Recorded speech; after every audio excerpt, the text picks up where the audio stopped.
Hello, my friends. This is Lynda Lippin, and welcome to the Pilates Goddess podcast.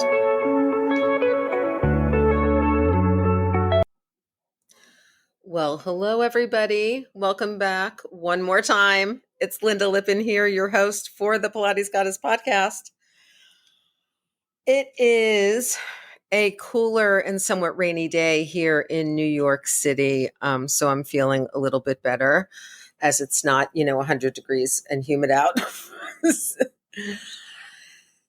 Today, we're going to talk a little bit about teaching Pilates to clients after spine surgery.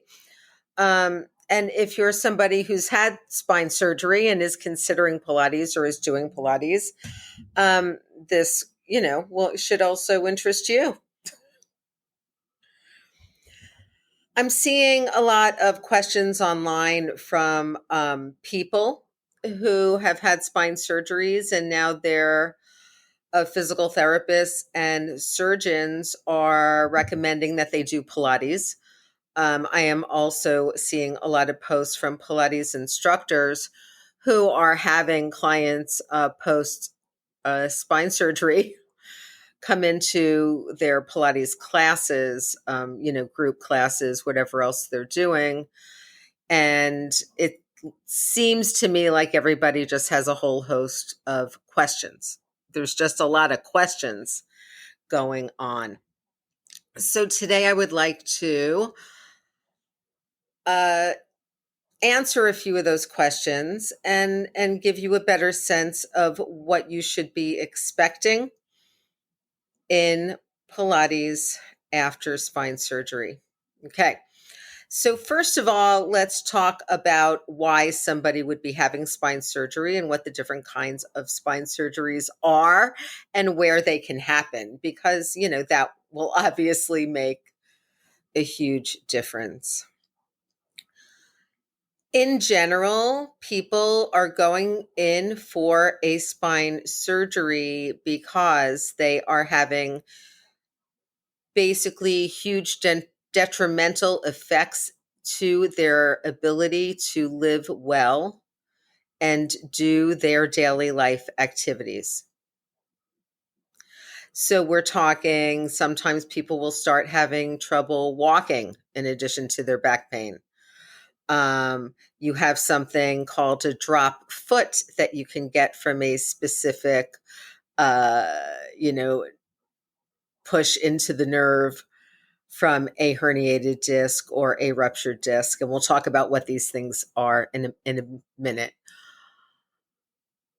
You can have extreme pain. You can have extreme numbness. You can have, again, the inability to lift a limb. Sometimes what'll happen if there's an issue in the neck, say with a disc herniation or a disc bulge or degeneration in the vertebrae, is that suddenly somebody will have an inability to use their hand. Sometimes you'll get a dull, achy nerve pain. Sometimes you can get pins and needles down into a certain area. Like for me, sometimes I get sciatic pain down my right leg just from my old injury in my sacroiliac area and from having shingles on, my right sciatic nerve multiple times. I also have a degeneration in my neck related to arthritis. And that sometimes causes my pinky finger and my thumb on the right-hand side to go a little bit numb. And then I know I have to stretch things out. So, there are definite signs when things are happening. Sometimes it is literally the debilitating back pain of I have fallen down, I am on the floor and I can't get back up. It's so that it can be multiple things. Sometimes it's just like a dull ache in your back that doesn't go away. And then you go to the doctor and realize there's something seriously wrong. Sometimes people lose bladder and bowel control, and that's how they find out that they've got something going on in their lower backs. So there's like numerous things that could happen in addition to falls and car accidents and, other ways that people hurt themselves in the world. Now, if somebody has something going on in their vertebrae that's different from something going on in a disc, right? Although obviously these things can affect each other. So when you look at the spine, there are discs in between each vertebrae, right? And these discs are there to kind of cushion and help things move. I look at these discs as almost like a double walled gel pack. And sometimes if you put too much pressure down, obviously into a disc in a weird angle, it can kind of bubble out the gel contents into one side. If the inner lining is still intact, so things aren't kind of spraying around, we call that a disc bulge or a disc herniation. If in fact the inner wall also busts, and sometimes you will literally have the gel come out and sit on nerves in different places in the body, uh, that's what we call a ruptured disc. This can happen in the lumbar spine, which is the lower back, the thoracic spine, which is essentially your rib cage or your middle back, or your cervical spine, which is your neck. If you have issues in the vertebrae, that's more of like what I have in my cervical spine. You can have literal degenerations in the bone. And when you have degeneration in the bone, that obviously is going to put specific kinds of pressure into the discs and into the nerves and the muscles around it that can cause some problems. Like I know that I'm probably going to have surgery in my cervical spine at some point to deal with that degeneration. Right now, I'm able to manage it through exercise and stretching, but there's going to come a point, I know, when I'm going to need to have it dealt with surgically, and then I will. So once somebody has had a spine surgery, they are pretty much stabilized from the problem that they had.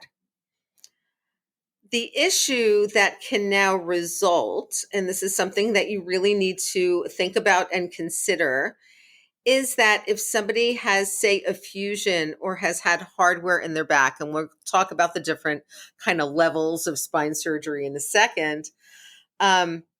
If somebody has hardware in their back, like they literally put a little cage around the spine and they kind of fuse the vertebrae, it's a thing. That area is fused and is not going to move. And that's going to lead, like in the rest of the body, to a little extra movement above and below. Above and below. So what's super important when somebody has had a spinal fusion or a spine surgery in any area of the spine is that we work on stability in that area first. We work on strength and stability first. Because if you start working on flexibility first, what's going to happen is you're going to overstretch above and below where that surgery happened. Now, there's another surgery that is not, quite as intense for the body and for moving forward in the spine. That is a discectomy or a laminectomy. That is where they can literally just shave off some of the herniated stuff. And kind of sometimes they can even put a fake disc in. But oftentimes they just try to save as much of the disc as they can, give it a little repair and bring it back in. Now, again, once you've had that done, you don't want to engage in the movement patterns that caused the problem in the first place, right? So you need to work on stabilization. Now, stabilization of the spine. When we're working on stability in the spine, my friends, as Pilates teachers or as Pilates clients, here's what I want you to think about. You're going to keep your sacrum, the very bottom of your spine, heavy and wide. Okay. You're going to try to pull your abdominals in and up.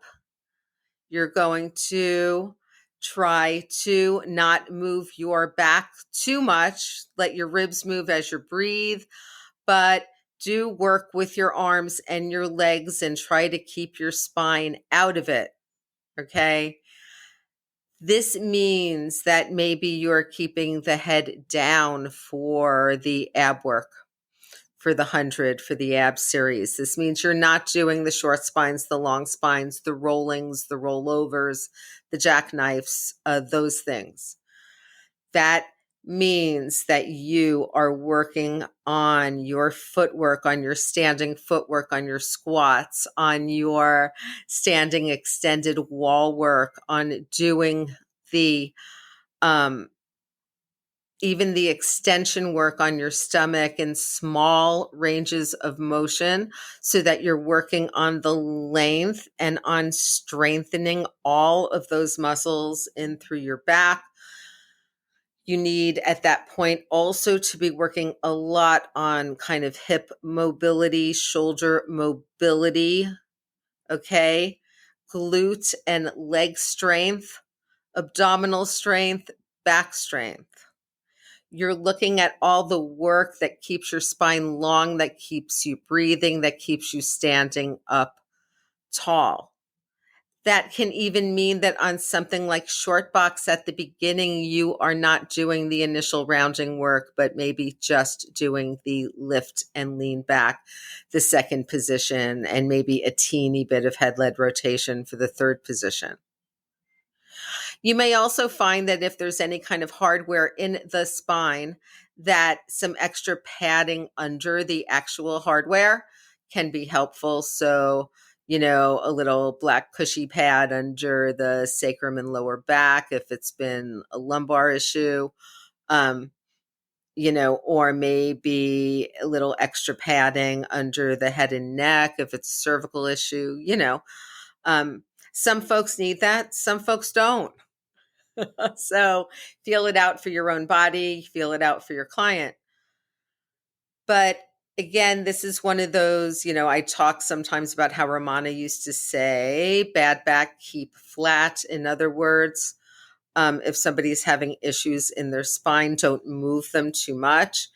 And this is really something to think about when you're working with somebody after any kind of spine surgery. Now, if you would like more information on exactly what the different kinds of spine surgeries are, kind of what they might actually look like, what the latest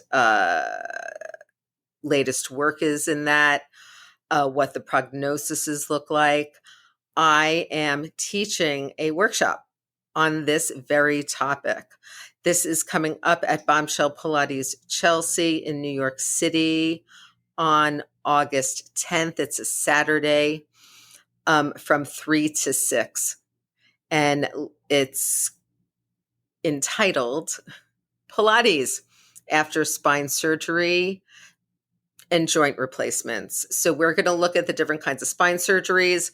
We are going to look at the hip replacements, the knee replacements, the shoulder replacements. We are going to talk about what that feels like in the body, what your clients may be experiencing, and how to help your clients after these kinds of surgeries. This workshop is just $180 and it is open to teachers from all backgrounds. Okay, we're going to have way too much information to cover in the 3 hours to worry about what backgrounds we're all from and any kind of weirdness there. So, safe space, lots of great info. And if this is something that's been a concern for you and a concern for your teaching, I would love to see you. And of course, there'll be a link in the show notes. Also, if you have not yet, I would love it if you would go back and listen to my breakdown of the Pilates mat and the Pilates mat exercises.